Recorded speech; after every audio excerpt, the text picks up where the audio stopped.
Welcome to Hood Champion Boxing and Sports. In boxing, you find a way to win, or you find a way to lose. Listen, the plot has twisted people.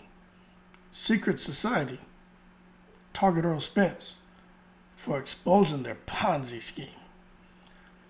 That's what some people believe. And to be quite honest with you, I think there may be some truth to it. But one thing is sure, Errol Spence had every right to ask, where the hell is that 3% of the money being taken from the fighter's purse and being given to the WBC? Where is it going? Now, if you guys remember, it wasn't too long ago where Errol Spence was challenging, I think it was back in June. He was actually challenging the system, and in particular, the sanctioning bodies and the secret society, wanting to know, hey, where the hell is all this money going? You know what I'm saying? Now, Errol Spence isn't the first person to address sanctioning fees. I think the person who really brought that conversation to the surface and who has shown fighters that you don't need a title from any of these organizations if you can fight, if you can put butts in seats. And that was Floyd Mayweather. You remember Floyd Mayweather went on record and said he didn't feel it was right for him to be giving these sanctioning bodies all of his money. That's why Floyd Mayweather had to change the tune at a certain point in his career where he didn't care about them titles anymore.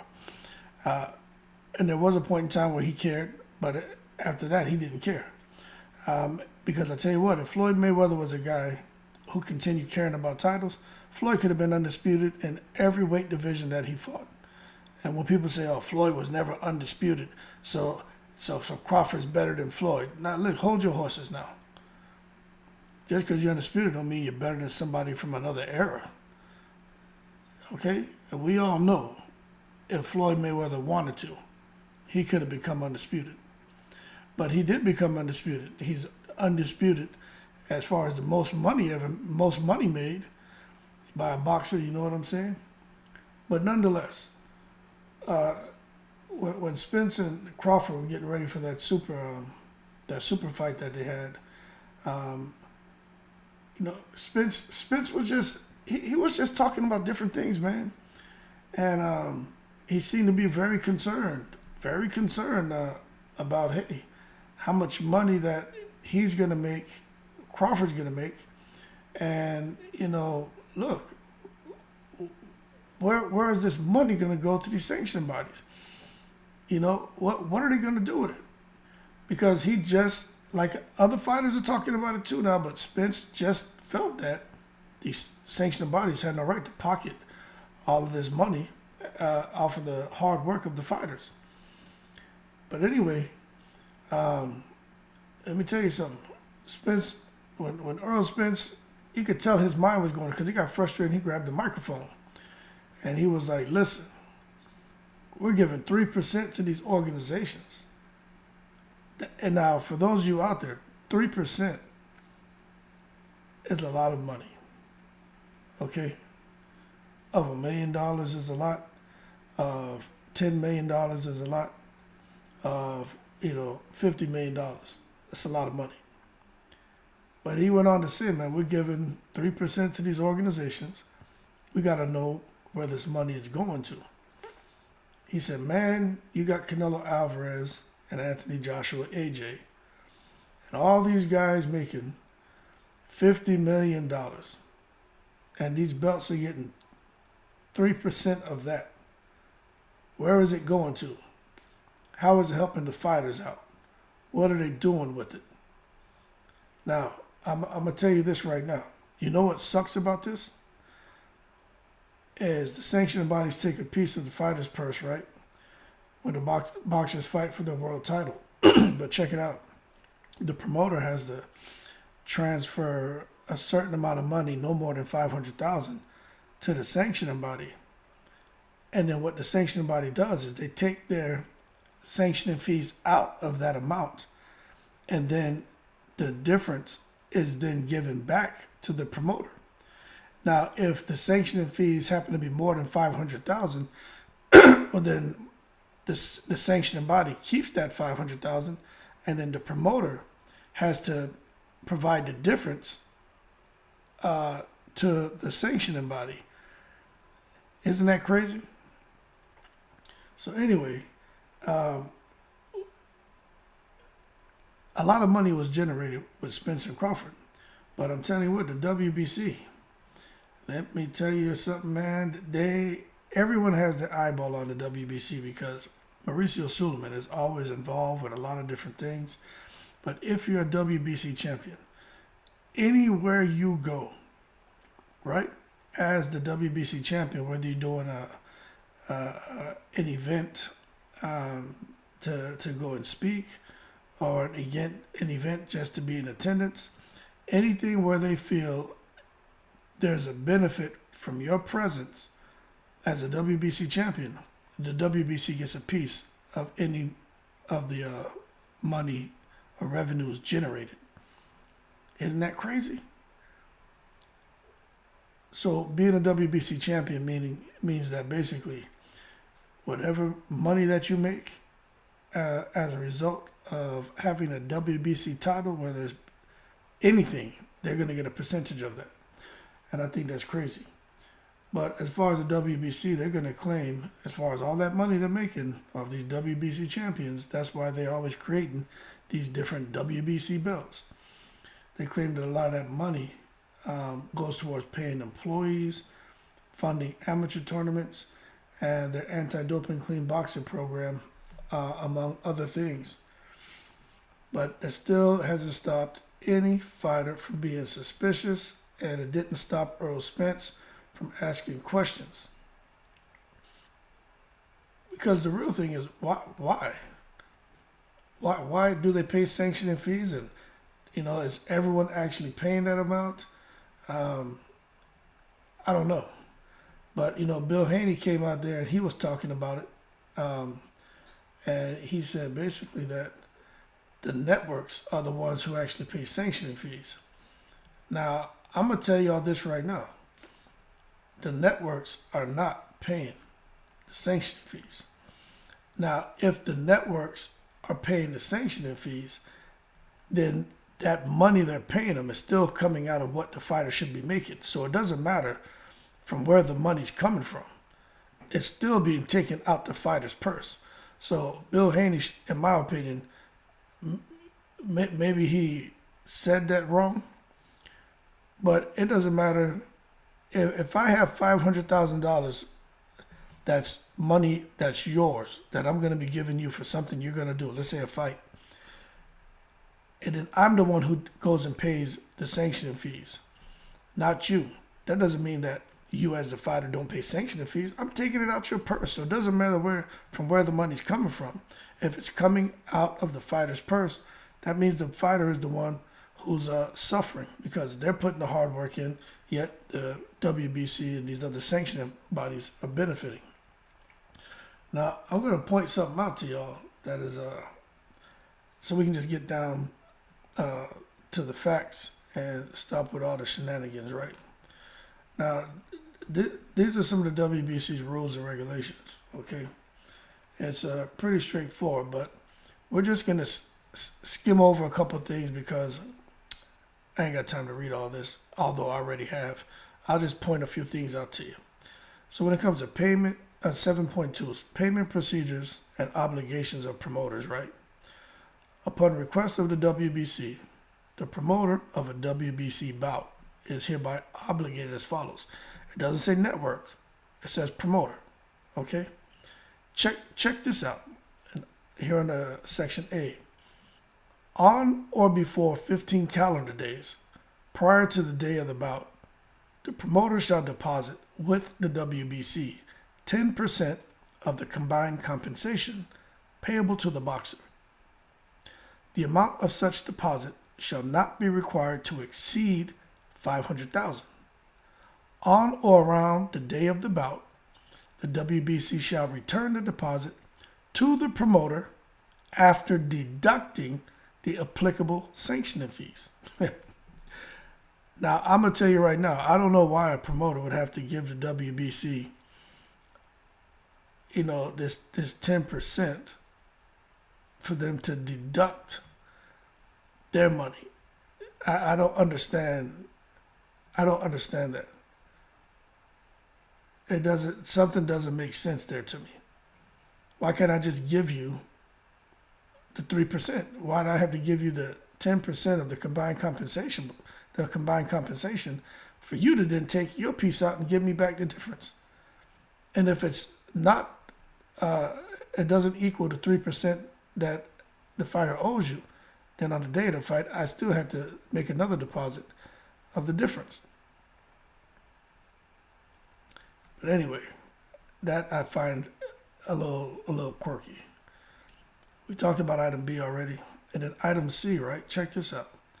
If as described in Rule 7.1, the promoter pays any compensation to either boxer after the bout, then the promoter shall pay to the WBC all remaining required 3% sanctioning fees at any time such compensation is paid to either boxer. So that's that 3% that everyone talks about. Even Andre Ward chimed in on that, right? And again, remember, read it again. The promoter pays. It doesn't say the network pays. I've never seen an instance where the network is a promoter. Okay, Bob Arum pays. It doesn't say ESPN. Showtime ain't paying anything, so I don't know what the hell Bill Haney was talking about. But then again, he knows more than me. But I'm just going off of here. The explicit instruction is black and white. Black and white doesn't matter to Michael Jackson, but it matters to the WBC, and it matters when it comes to law. The promoter pays any compensation to either boxer after the bout. Then the promoter shall pay to the WBC all remaining required 3% sanctioning fees at any time such compensation is paid to either boxer. That's what's crazy. Because 3% of $1 million, of 10 million, of 20, 30 million, that's a lot of money. And when you have fighters paying a certain percentage of their fight purse across other sanctioning bodies, that adds up really, really quickly. And item D says the promoter is the party ultimately liable to the WBC for payment of all fees outlined in Rule 7. So again, the promoter, not the damn network. Okay. Now, item F I thought was pretty interesting. This is what is wild to me. Check this out.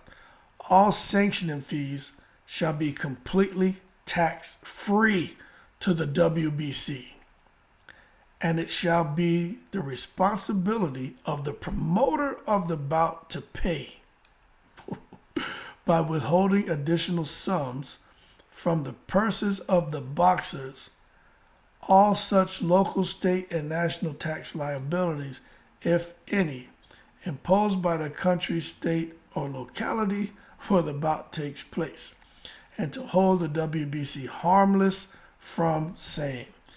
Let me tell you something. That is crazy.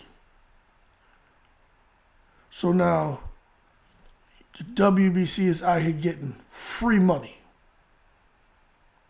Tax-free money. That is crazy. Now, out of everything that I've read to you, if this doesn't jump out to you and tell you that Hood Champion's onto something with the secret society talks, although he jokes around a lot with it, he's serious as a heart attack. Y'all, I'm not joking about the secret society, people. Now that you understand that, if you follow me through this video, could you understand how Errol Spence could have a target on his back by the secret society for forcing people like me to go and dig a little deeper to understand what the hell he's so upset about when it comes to sanctioning fees? When you look at this, oh man, I could only imagine if you get the right person to converge on these rules and regulations and how the sanctioning fees work and how the WBC is basically running a tax-exempt operation.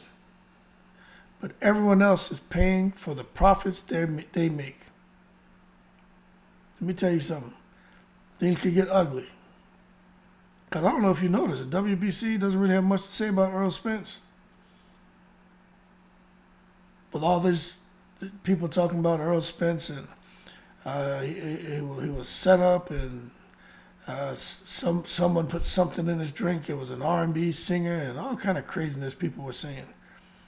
I'll tell you what, I don't know if any of that's true, but I wouldn't put it past anyone to try to get at Errol Spence to make sure a guy like Errol Spence, with his platform, with the love a lot of people have for him, just making it through his ordeal with the car accident and sticking with boxing and doing what he's managed to achieve post-car accident, I wouldn't be surprised if there was the secret society had a target on his back. Like, nah, we need to make sure he loses this fight to Crawford.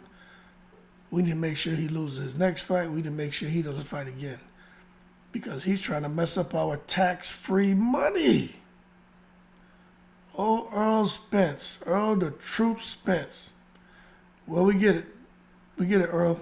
But the truth hurts. Even Andre Ward chimed in. There's a lot of people who have questions about this. But you notice Devin Haney's dad, he was quick to say, hey, that comes with the territory. He's smart. Y'all ever wonder why Devin Haney's dad didn't say anything? While he basically was trying to support these sanctioning bodies? Is by saying, hey, this is just kind of the rules. This is what we're going to follow. It is what it is. If you don't like it, give up your belts. Y'all ever ask a question on why? And then you take a look at Devin Haney's career and what he's been able to do and what he's doing now and jumping around and bouncing around. Y'all ever wonder why everything seems to just always work out for Devin Haney? The secret society. They got the target on Errol Spence for exposing their schemes. It's all about the dollar bill, y'all. And when it comes to old Errol Spence, my boy may have overstepped his boundaries, and now he's paying the cost for being the boss. Y'all keep cool. Shout out to the veterans, all 7 continents. Not so sure what's going to happen with Errol Spence and his career going forward. But the more I think about these things, the more I have to say I'm not so sure Errol Spence is going to return to the sport of boxing. And if he does, him fighting for a WBC strap, becoming undisputed at 154, I don't see it happening. Even when it comes to these other sanctioning bodies, I don't see it happening.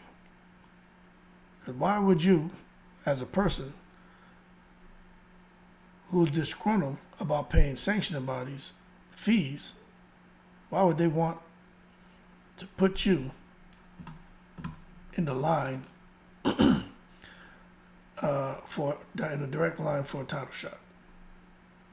Y'all understand? That's my question. Why would they do that?